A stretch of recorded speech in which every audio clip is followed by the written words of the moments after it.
रोखठोक रणरागिणीसाठी नाशिक प्रतिनिधी गायत्री लचके, संपादिका राधिका फाउंडेशन अंबड शाखाकडून कर्तृत्ववान प्रतिष्ठित 111 महिलांचा अष्टपैलू रत्न अवॉर्डने सन्मान। सविस्तर वृत्तांत श्री राधिका फाउंडेशन बहुउद्देशीय संस्था अंबड शाखाकडून यावर्षी महिला दिनाचे औचित्य साधून 111 महिलांचा अष्टपैलू रत्न अवॉर्डने सन्मान करण्यात आला।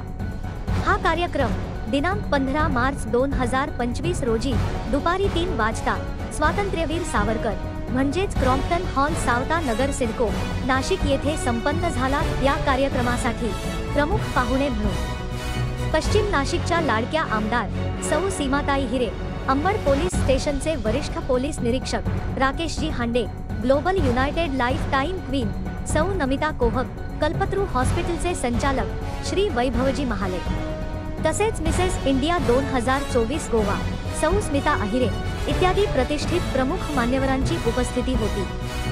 या कार्यक्रमाच्या अध्यक्षस्थानी श्री राधिका फाउंडेशन बहुउद्देशीय संस्थेच्या संस्थापिका डॉक्टर चेतनाताई सेवक या होत्या। तसेच या कार्यक्रमासाठी काही विशेष मान्यवरांची देखील उपस्थिती होती। साई धनवर्षा बहुउद्देशीय संस्थेचे संस्थापक श्री संजयजी देशमुख, गुरुवर्य राखीताई मोरे, किन्नर प्रतिष्ठानच्या अध्यक्ष डॉक्टर वैभवी ताई पाटील, राधिका फाउंडेशनचे अध्यक्ष श्री लाला ठक्कर, उपाध्यक्ष सौ वंदनाताई बनकर, निफाड शाखा अध्यक्ष सौ जयश्री भटेवरा, मखमलाबाद शाखा अध्यक्ष श्री संदीप काकड, श्री कल्याणरावजी पाटील, श्री अरविंदजी सोनवणे, श्री जावेदजी शेख। राधिका फाउंडेशनच्या ब्रँड अबेसिडर सौहर्षाली भोसले, जय श्री बालाजी चॅरिटेबल ट्रस्टच्या संस्थापिका सौ जयश्रीताई चौधरी, रोखठोक रणरागिणी न्यूजच्या संचालिका सौ योगिता घोलम इत्यादी प्रतिष्ठित आणि नामवंत व्यक्तींची उपस्थिती देखील या कार्यक्रमाला होती। या मान्यवरांच्या हस्ते या पुरस्कारार्थी महिलांचा सन्मान झाला। संपूर्ण कार्यक्रमाचे आयोजन राधिका फाउंडेशनच्या अंबड शाखेच्या अध्यक्षा सौ गायत्री लचके यांनी केले। आयोजन समितीतील अंबड शाखा उपाध्यक्ष सौ सुनीता केदारे, सौ अश्विनी नवले, सौ उज्ज्वला चौधरी, सौ हर्षदा भावसार, सौ आशा सोनावणे या सर्वांनी विशेष मेहनत घेतली। कार्यक्रमाचे सूत्रसंचालन सौ उज्ज्वला चौधरी आणि सौ अश्विनी नवले यांनी केले। कार्यक्रमाची सुरुवात प्रमुख पाहुण्यांच्या हस्ते दीप प्रज्वलनाने झाली। कार्यक्रमाचे प्रास्ताविक गायत्री लचके यांनी केले। या प्रसंगी मार्गदर्शन करताना आमदार सौ सीमाताई हिरे म्हणाल्या की राधिका फाउंडेशन ही संस्था सातत्याने महिलांसाठी काम करताना दिसते, त्यांच्या कार्याचा नेहमीच सन्मान करते, आदर करते। या पुरस्काराने महिला नक्कीच उत्तेजित होतील आणि त्यांच्यातील कलागुणांना वाव मिळेल। तसेच कार्यक्रमाच्या प्रमुख पाहुण्या global united lifetime queen सौ नमिता कोहक यांनीही महिलांचे छान आणि मौलिक मार्गदर्शन केले।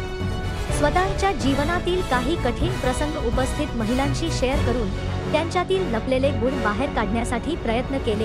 इतक्या छान कार्यक्रमासाठी त्यांनी राधिका फाउंडेशनच्या संस्थापिका डॉक्टर चेतनाताई सेवक आणि अंबड शाखेच्या अध्यक्ष सौ गायत्री लचके यांचे विशेष कौतुक केले। अध्यक्षीय भाषण करताना संस्थापिका डॉक्टर चेतनाताई सेवक यांनी सर्व पुरस्कारार्थी महिलांचे अभिनंदन केले। तसेच त्यांनी महिला दिन हा एक दिवस साजरा करता वर्षाचे 365 दिवस साजरा केला जावा असे वक्तव्य केले आणि महिला स्वतःच किती सामर्थ्यवान असते हे समजावून सांगितले। प्रास्ताविक मध्ये सौ गायत्री लचके यांनी असे सांगितले की हा पुरस्कार साठी नामांकन करताना विशेष काळजी घेतली गेली आहे। त्यांचे कार्य पाहून त्यांचे क्रमांक केले गेले आहे। असामान्य अशा 111 महिलांना पुरस्कारासाठी नामांकित केले गेले आहे। यासाठी सर्व उपस्थित पुरस्कारार्थी महिलांचे त्यांनी अभिनंदन केले। संपूर्ण कार्यक्रमादरम्यान अनेक उपस्थित महिलांनी त्यांचे मनोगत व्यक्त केले, स्टेजवर येऊन परिचय दिला आणि पुरस्कारासाठी राधिका फाउंडेशनच्या संपूर्ण टीमचे आभार व्यक्त केले। त्यानंतर सर्व उपस्थित त्यांना नाश्ता देण्यात आला। एकूणच सर्व कार्यक्रम अतिशय आनंदात आणि उत्साहात संपन्न झाला। सर्व महिलांच्या चेहऱ्यावर आनंद झळकत होता। सर्व महिला वर्गाकडून पुन्हा एकदा अशाच सुंदर कार्यक्रमांची लवकरात लवकर रूपरेषा करण्यात यावी अशी आशा व्यक्त केली। रोखठोक रणरागिणी न्यूजसाठी नाशिक प्रतिनिधी सौ गायत्री लचके, संपादिका।